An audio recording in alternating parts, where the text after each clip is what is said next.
jërëjëf mbokk yi ci ànd beeg RFM rajo Futur Média benn waxtu jot na ci studio Eva Mbaye bisimila ci xibaar yi. Dieynaba Seydou Ba. li gën a fës ci xibaaru digg bëccëg gi bokk na ca nag wax gu jóg gannaaw manifester gi amoon na ni ki démb fii ci Ndakaaru police kon daal di dal ci kaw manifestant yi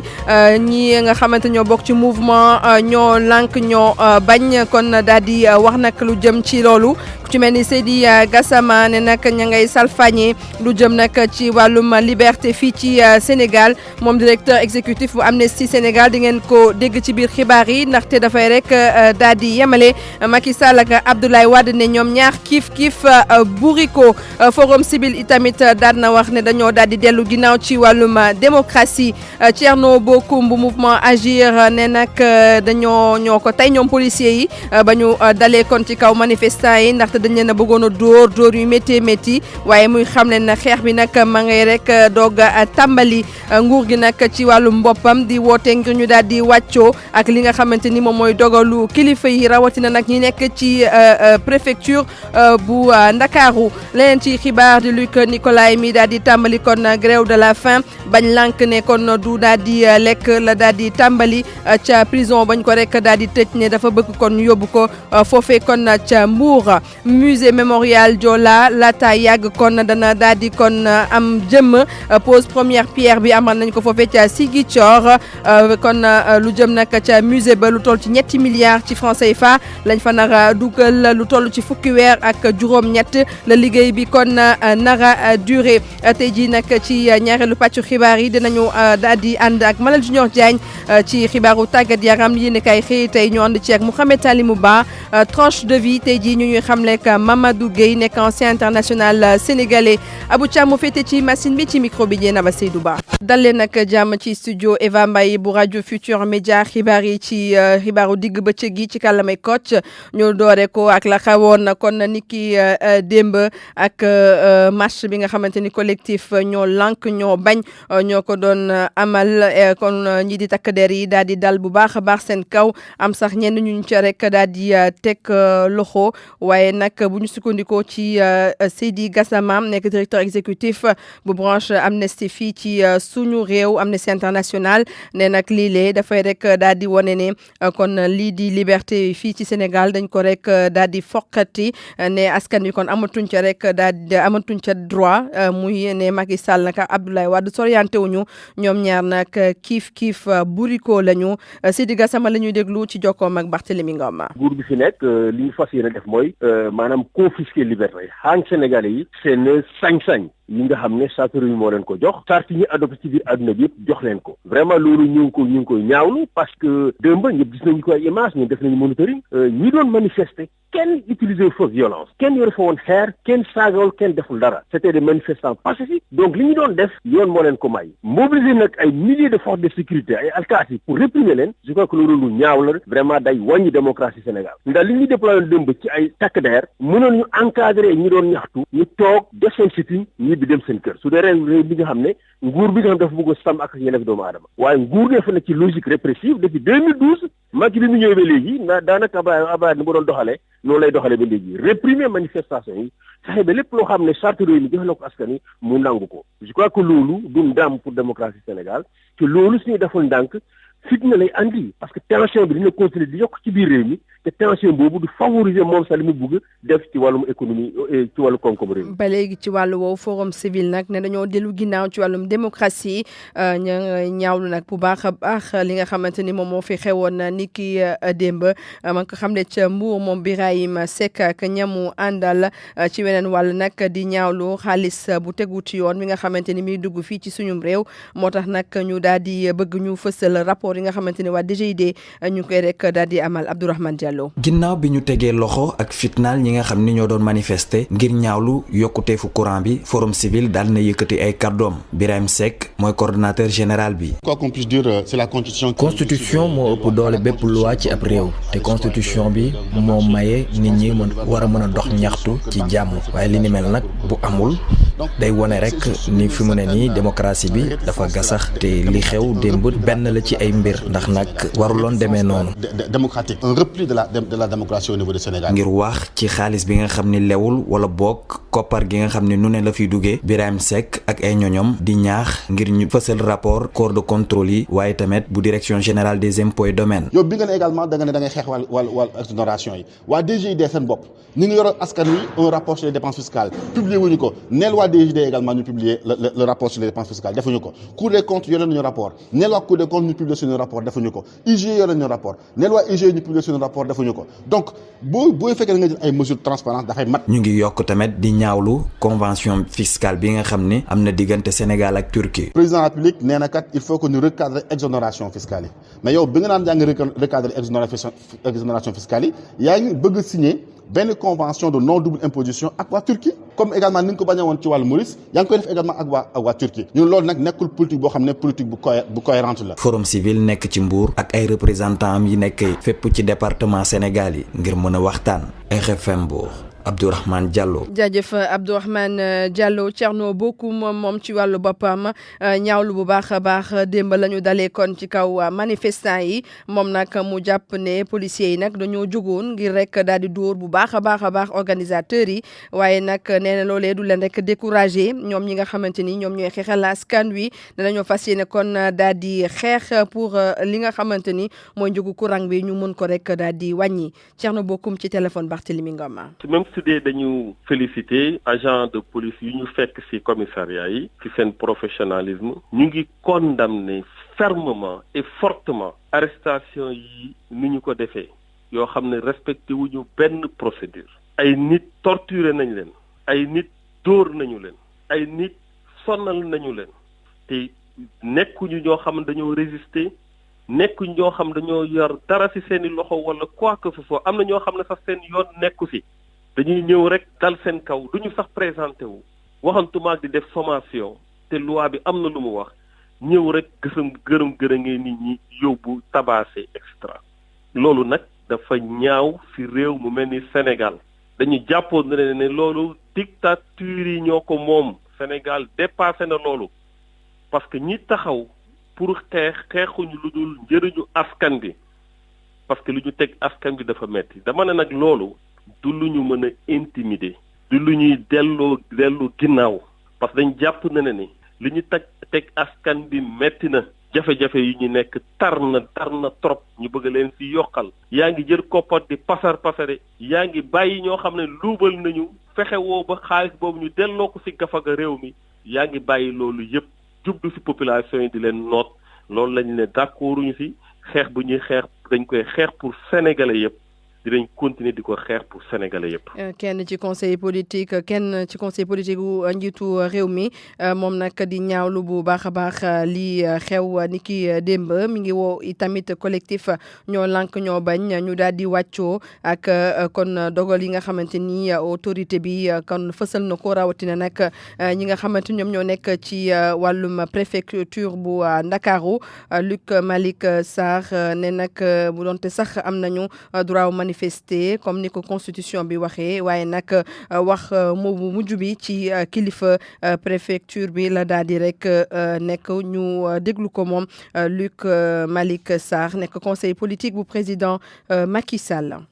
xam nga lan moom doon nekk ci réew moo xam ne ay sart ko lal sart bi nee na waaye manifester yelloon na ak képp koo xam ne doomu aadama nga ci Sénégal képp ku nekk ci réew mi mun nga am yoon ak sañ-sañ boo kuréelu di manifester loolu yoon may na la ko waaye dafa leen la ñu koy bind nee na la nag dafa ndànk booy manifester ki nga xam ne moo ngànk kaaraange gi dana la wax ni mu koy encadré ma maanaam ni mu lay àndalee ne la fii kat war a faa mën a jaar ndaxte am na lu ma xam ci loo xam ne mën indi musiba ci réew mi wala mën a indi ay jafe-jafe ci nit ñi war a faa jaar fii kat ak lii defal nag sa manifester waaye booy manifester war ngaa moytu fii ak fii ndaxte yàllowul ak ñun ñi nga xam ne ñoo ngi ci nguur gi xam loo xamut mun na ko mën nangu manifester bi moo am li nga xam ne dañ ko def waaye fa ngay manifester du yow yaa koy tànn ndaxte da nga koy tànnandoo su fekkee kenn ci ñu tànnandoo àndu ci ndaxte dafa xam loo xam ne xamoo ko ba mu gis ne mën a indil musiba askan wi bu ci àndutee ci yoon mooy dañ ko war a bàyyi foofu gars yi nag demee noonu neexuma man su ma sañoon du demee noonu waaye nag comme nag ñaara ko bokk kenn ci ñoom ni nii la koy defee par force lu kenn ki mën a xalaat moom yoonam nekku ci nii la koy defee aduna du noonu Barthélemy dañoo war a waxtaan nangu ne démb mel nañ leen lii ngeen def ko tey fi ngeen bëgg a jaar wuti na ak fu ngeen demoon dem du mën a demee noonu nga ne nii ma ko bëggee laay jëmee loolu nag Barthélemy amul fenn ci àdduna itamit nit nag wax dëgg yàlla nag dëgg bu amee dañ ko wax rek waaye du parce que par force dina war a demee yaakaar naa ne du noonu neexunu waroon suñu sañoon du demee nii waaye nag il faut que tamit ñooy nekk ci wàllu kujje gi nangu ne mbir mi ñaari la rek wàllu nguur gi ak seen wàll. mu nekkoon kon Luc Malick Sarr conseiller politique bu président Macky Sall Luc Nicolaï moom ma nga ca prison bu Saint-Louis ni ki démb waaye nag dafa tàmbali ab grève de la faim ne nag lànk ne du daal di lekk moom promoteur de lutte bi dañ ko daal di kon teg loxo lu ñeel nag ba léegi mbirum drogue ba foofee ca Lamantin Beach kon gannaaw ab mandat d'arrêt bu ñu tegoon kon ca ndoddam kon ñaar fukki fan ak ñeent ci weeru octobre ci atum 2017 te cour d'appel bu Saint-Louis kon daal di yëkki bile kon mandat d'arrêt dinañ si dellu si ci suñu yeneen ti xibaar ak suñu correspondant ba ñu toogal foofee ca Ndar benn waxtu jot na ba teg fukki simili ak benn. ñu dem ba Ziguinchor lu jëm nag ci musée mémorial Joola kon bala yàgg danañ ko rek daal di tabax xeer bu njëkk bi daan nañ ko teg foofee ca Ziguinchor jëwriñ ñu dénk wàllum aada ak cosaan moo def li ni mel kon musée boobu lu toll ci 7 milliards ci francs CFA lañ ca fas yéene kon daal di dugal liggéey bi nag danañ ko def ci fukki weer ak juróom ñett njabootu ñi nga xamante ni ñoom ñoo loru ci suuxu bateau Joola ña ngay rek daal di rafetlu bu baax a baax mbir mi ne nag di am yaakaar ne du rek ay dige ne dana rek daal di nekk lu am laata yàgg dañuy dem si Ziguinchor fekk fa Lamine Ba. ministre de la culture di Abdoulaye Diop teg na xeer wi njëkk wi nga xam ne ñoo ko jagleel taxawal musée mémorial bateau Joola ci ay kàddu yi nga xam ne nag yëkkati na ko wane na ni musée bi 7 milliards la njëg li te liggéey bi dana jege ñaari at. xam ngeen ne depuis ñu am naufrage bateau Joola lu ñu mettitu àdduna yëpp il était important depuis 18 années que tey président de la République jël décision mu xam ne demande bu forte la woon ci famille des victimes yi ci association faîtières yi ci population yi ci àdduna bi yëpp tey loolu moo nekk effectif parce que tey la ñu lancé les travaux là fekk ñu octroyé bi marché bi à Eiffage moo gagné marché bi délai 18 mois la incha allah autour de 3 milliards la entrepreneur bu gagné marché bi bu déjà mu ngi fii et que dañu ñëw fi pour démarrer liggéey. ñi nga xam ne seen i mbokk loru nañ ci suuxu bateau Joola te ñu teewoon ci cérémonie te xeeru njëkk bi rafetlu nañ ñu ndorteel liggéey jëm ci taxawal musée mémorial bateau Joola Boubacar Ba mooy kaddu collectif national des victimes et rescapés du bateau Joola. dañu am mbégte tey ministre yi taxaw mu nekk vraiment jàmbaar parce que bi mu ñëwee jël département bi yàggut waaye gis nañu pas-pas bi mu ci dugal ba tax tey ñu taxaw fii ba di war a lancer travaux yi ñi ñaan ñëpp ñu taxaw ci jàppale ko ndax liggéey li mu yéenee ci Casamance ak président de la République mu nekk président de la République wax dëgg yàlla ba mu jëlee kaddu mu ne mémorial bi Ziguinchor laa koy def kon donc ñu ngi koy delloo njukkal monsieur le ministre. buñ ko laajee nag administration bi nga xam ne moom la ñu war a amal ci musée mémorial bi ki nga xam ne nag mooy ministre de la culture nee na gouvernement bi na ci waxtaan ak ñi nga xam ne ñoom la seen i mbokk loru ci suuxu bateau Joola Lamine Ba Ziguinchor rajo Futurs Médias. jóge bët Saloum dem bët gànnaaru Sénégal waxtaanee nag lu jëm ci géej gi ak napp wi rawatina nag ci zone yi nga xamante ni dañoo ne foofu am na pétrole ak gaz am na rek luñ ca laalee rawatina nag ci nañuy jëfandikoo yenn ci mbaal yi ngir daal di napp bi nga xamante ni tegut ci yoon bokk na nag ay jafe-jafe yi nga xamante ni dafay suuxal kon lii di napp bi foofee ca bët gànnaaru Sénégal tax conseil national interprofessionnel de la pêche artisanale daal di samp ay laaj bëgg ay tontu Mouhamed Nabi Silla. CONIPAS di woo nappkat yi ngir ñu moytu jumtukaay yi nga xamee ni day faagaagal napp gi lii di firndeel suñu dégloo kàddu yu jóge ci général Djibi Ndiaye ak Malick Fall bokk ci CONIPAS ñàkkum jën gi waaye itam bato yi sàcc di napp ci géejub Sénégal bi lee. jot na ku ñu sàmm géej gi jot na itam état bi xam ne bato yaa ci biir géej gi di yàq géej am na ay mool yooyu itam ñu ngi ci biir géej gi seen nappin baaxul. nag sunu taxawaay en tant que acteur mooy toog xalaat fexe ba mën am nappin gu sell pour nu am gestion durable pour nu mën a gëriñ sunu njaboot loolu nag dafa laaj ay waxtaan dàqunu benn jumtukaay mais dafa laaj nu waxtaan organiser napp. Jibi Ndiaye yokk ci sax digaloo ak diisoo ak waxtaan fexe ba li nga xamee ni aju na ci wàllub gaz bi ñu fas yéene exploité ci bët gànnaaru réew mi bañ a indi trop gàllankoor ci napp gi lee. gaz bi am ni su amee tey bu doon 600 000 emplois moo am tey 200 000 moom moo fay des wala 300 000 ndax tey ku ne xam ne géej bu xasee am pétrole jën dootu am njëriñu Sénégal yëpp la muy pétrole ak gaz bu ñu ko tegee ci yoon waaye am na secteur boo xam ne tey moo yor Sénégal wala bokk na ci gën a yor Sénégal te secteur boobu gaz ak pétrole daf koy laal. CONIPAS nekkoon ci assemblée générale ci dëkk bi di Ndang gannaaw gi nga xamee ni doon nañu tàggat nappkat yi ak ñiy yëngatu ci wàllu napp ba yàqu-yàqu yi am ci liggéey bi wàññeeku. RFM ci Ndanké Mohamed Nabi Silla. Mohamed Nabi Silla ñu dellu foofee ca Kaolack waxtaanee nag fanweer ak juróom-ñeenteelu promotion bu douane bu Sénégal bu nga xamante ni génn nañu soldats yi nga xamante ñoom la ñu duppee les soldats de l'économie wàllum koom-koom kon dañ leen rek daal di tàggat ci ay technique ngir nañuy yore ngànnaay ak wàllum patrouille loolee nag ma nga xew woon foofee ca Kaolack ci teewaayu suñu ndaw ba fa ne di Ibrahima Diamé. téeméer ak fukk ak ñetti élément douane yu bees ñëw dolleeku ci limu douane sénégalaise ngir défendre lii di économie nationale 39e promotion bu école nationale de douane amoon au total téeméer ak fanweer ak ñetti élèves bokk ci ñaar fukki doomu Guinée-Bissau ñoo doon jeexal seen formation militaire bu ñeent fukki fan ak juróom tàggat nañ leen ci wàllu patrouille ak ni ñuy jëfandikoo arme colonel Ibrahima Khaliloulaye Faye moom mooy directeur régional des douanes zone centre. donc may wane ne am na collaboration parfaite entre armée ak douane sénégalaise mais également entre douane sénégalaise ak tous les autres forces de défense et de sécurité zone bi moom mooy zone stratégique la parce que Carrefour la donc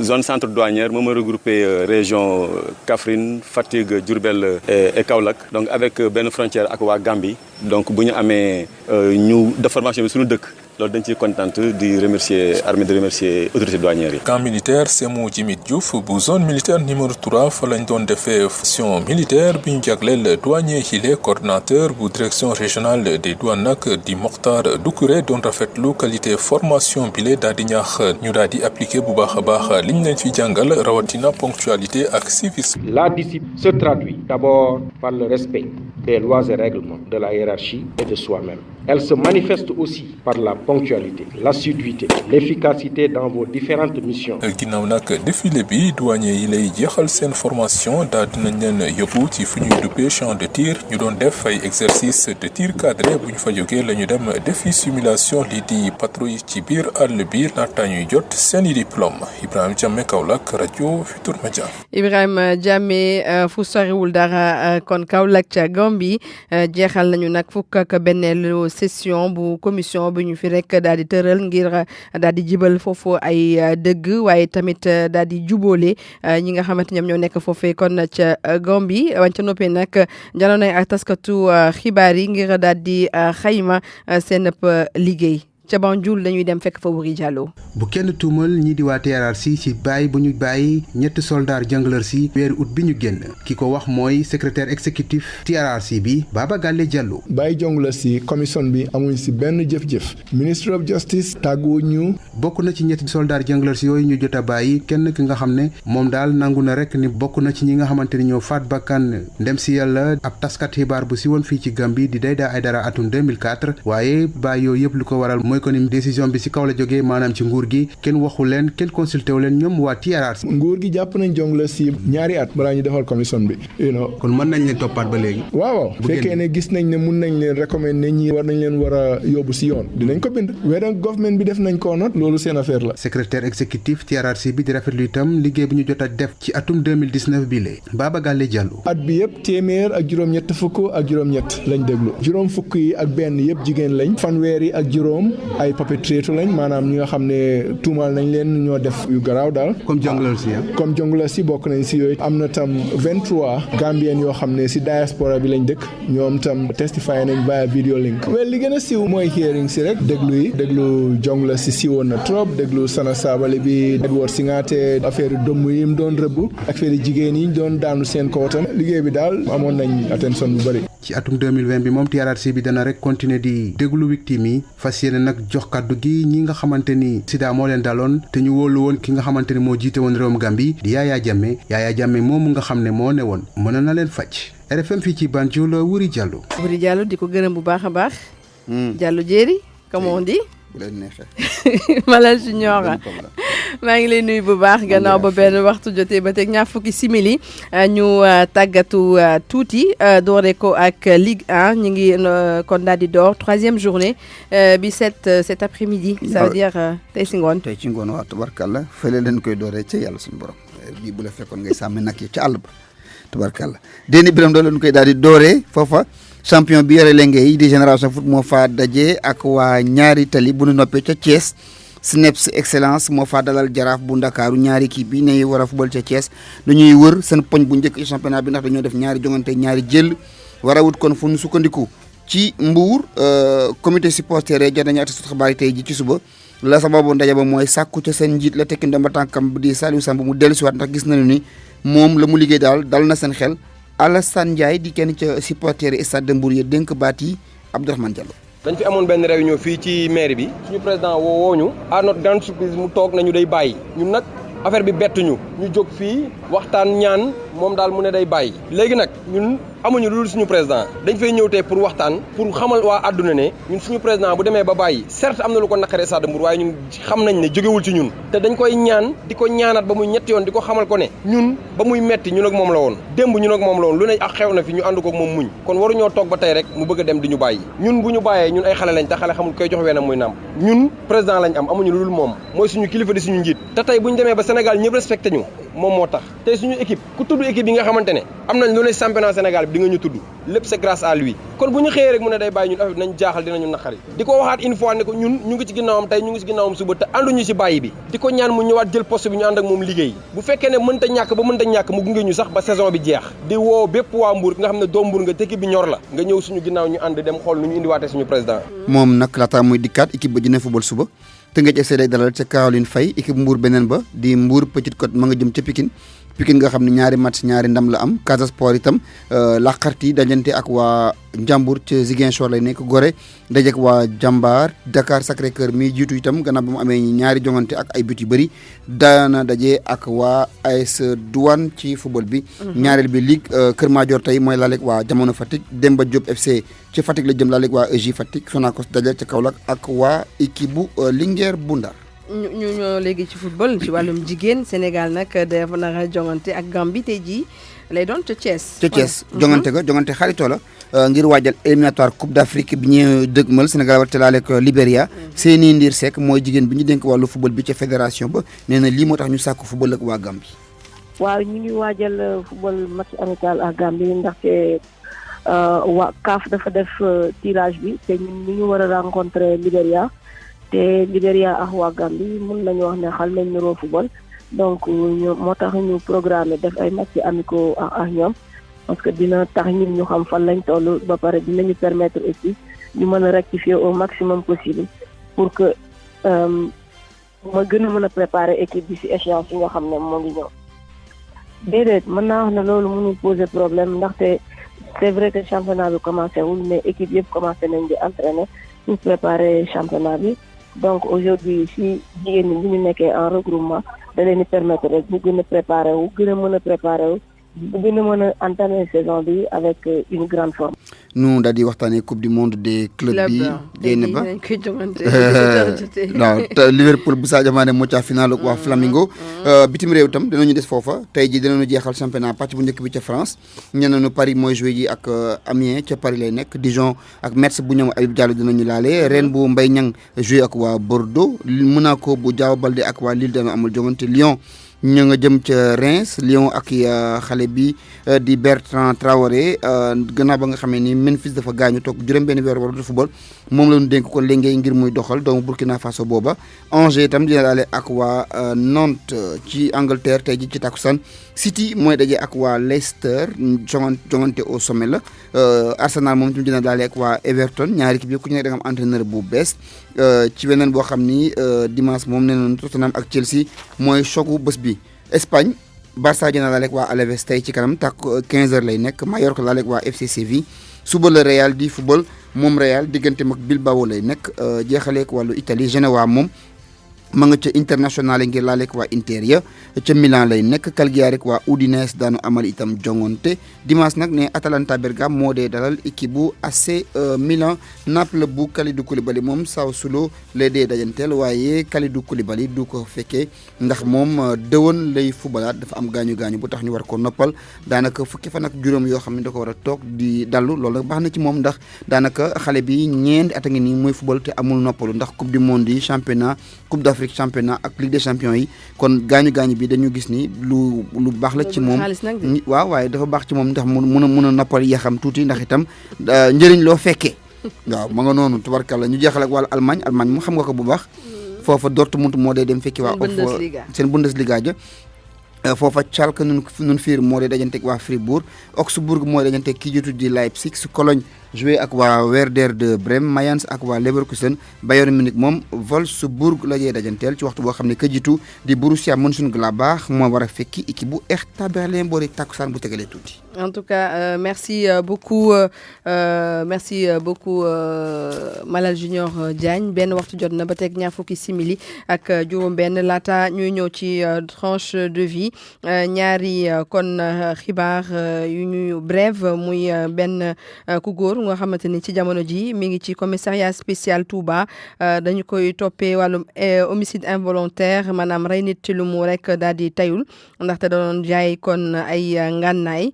kon laat ba muy jaay ngànnaay client am di ko manipuler ci la ko rek daal di rey kon te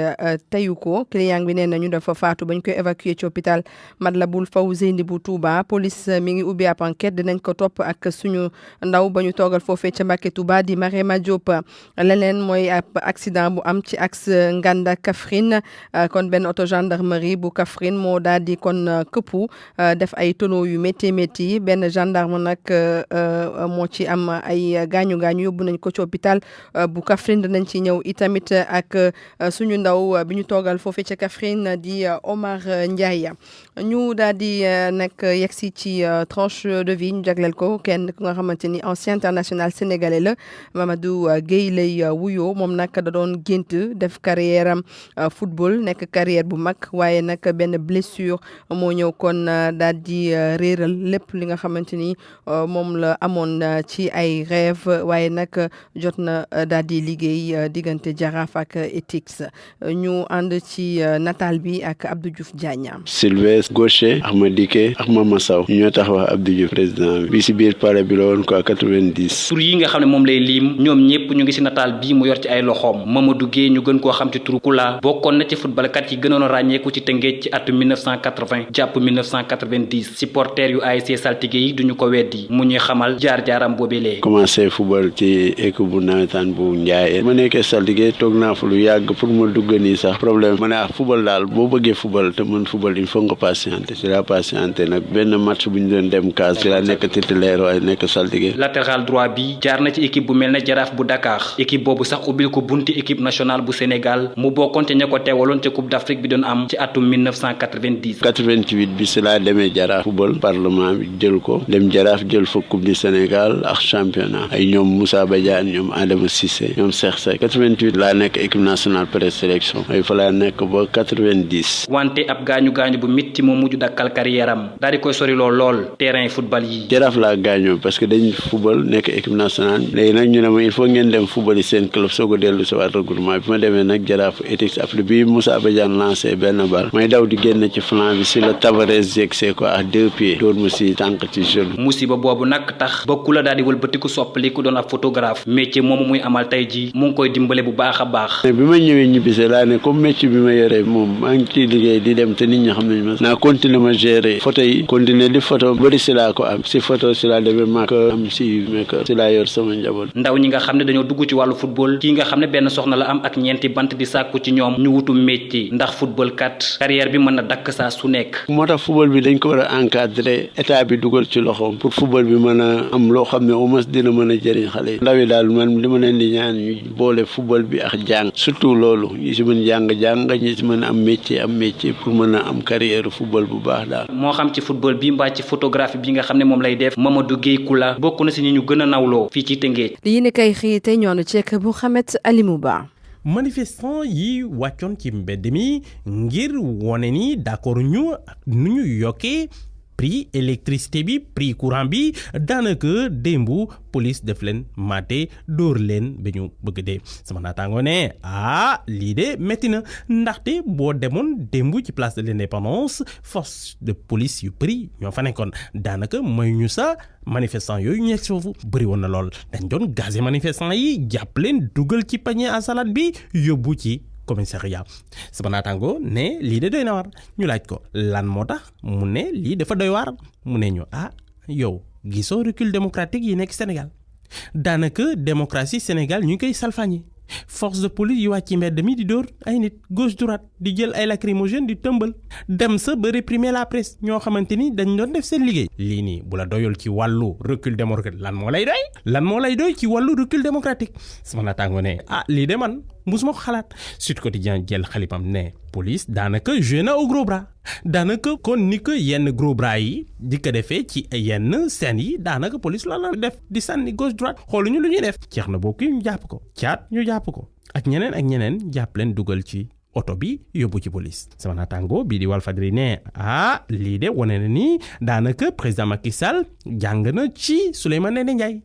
Ndéné Ndiaye yàggul nii jël na kàddoom ne état dafa war a wane dooleem kon président Macky Sall démb loolu la jàngat waaw moom loolu la doon tari sama naataango ne lii moom doy na war kii di Souleymane ne jàngal na président Macky Sall ñu laaj nag lan moo tax démb waa groupement mobile d'intervention yi nekkoon sur le terrain dem ba jël ay lacrymogène di ko dóor ci journaliste yi loo xamante ni daanaka kenn musul xalaat ci mim réew nit mën na def li nu mel sama naataango ne yow boo nekkee chef nga jox ordre say nit nañ tiire ci journaliste yi mais duñ ko def loolu lañ def Bamba Kassé ne looloo am Bamba Kassé bi mu jëlee parole ne man may secrétaire général SYNPICS maa jiite syndicat journaliste ak professionnel de l'information de la communication mu ne man lii jaaxaluma ndaxte commandant GMI bi moom moo jox ordre nañ def li nu mel waaw koo xamante ni moo jiite yëf yi bi mu demee ba jëlal responsabilité boppam ne nañ tiire ci journaliste yi moo indi yëf yi nañ waxante dëgg waaye nag ñun xàmmee nañ ko moom mun nañ ne kii moo def li nu mel jëlul VAR dem di xool ku nekk gis na li nu mel sama naataango ne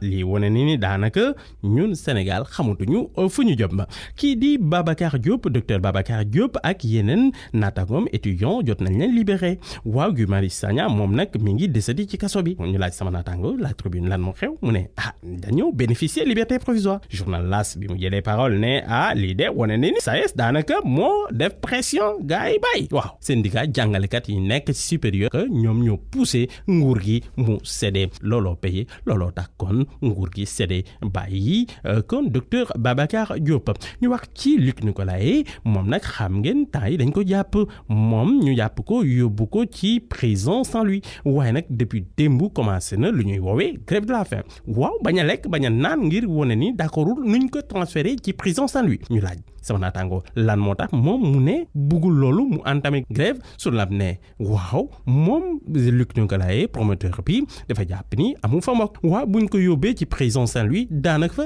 dina fa tumuranke moo tax ñu ne nañ ko indiwaat Mbuur foofu la xam pour ngir ñu mën ko toppatoo sama naataango ne lii de wane ni daanaka kii di promoteur bi mi ngi jouer son va-tout waaw ndaxte cour d'appel bi dafa ne ñoom dañ ko war a jàpp yóbbu ko ci prison sama naataango ne kii di promoteur bi daanaka génnul ci goutte maître Baboucar Cissé bokk ci avocat am ne lii nii coup dur pour lamb la daanaka lamb ji dina ci lot bu baax a baax kii di Makhtar Cissé Mouhamadou Makhtar Cissé ministre des énergies et du pétrole wax na ci journaux yi waaw moom Makhtar Cissé bi ñu jàpp ni bokk na ci lu yàq Senelec temps yi daanaka moom nag ñëw na au front ñu laaj ko Makhtar Cissé ne waaw xam nga lan la mën nañu waxante dëgg man nationalité exclusive Sénégal laa am waaw kenn gënuma bëgg réew mi xam nga moo tax man soo gisee ñu yokk prix électricité yi daa fekk mëntuñ ñi dara ndaxte pétrole moo yoruñu ko pour le moment en tout cas dañuy jënd ci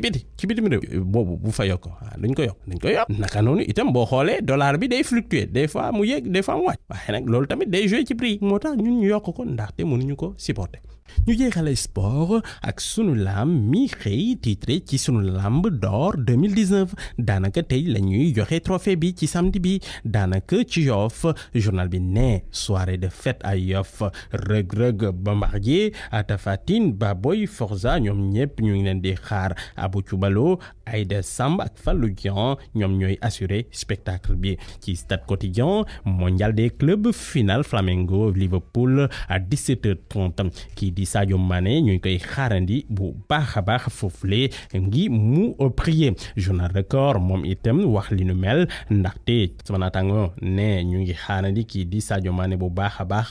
ci final mondial des clubs diggante kon Flamengo ak équipe am bi te bu gagné dinañ dugg ci l'histoire ndaxte boo xoolee bu baax ndaxte titre boobu yàgg nañ ko wuti amaguñu ko jërë nga jëf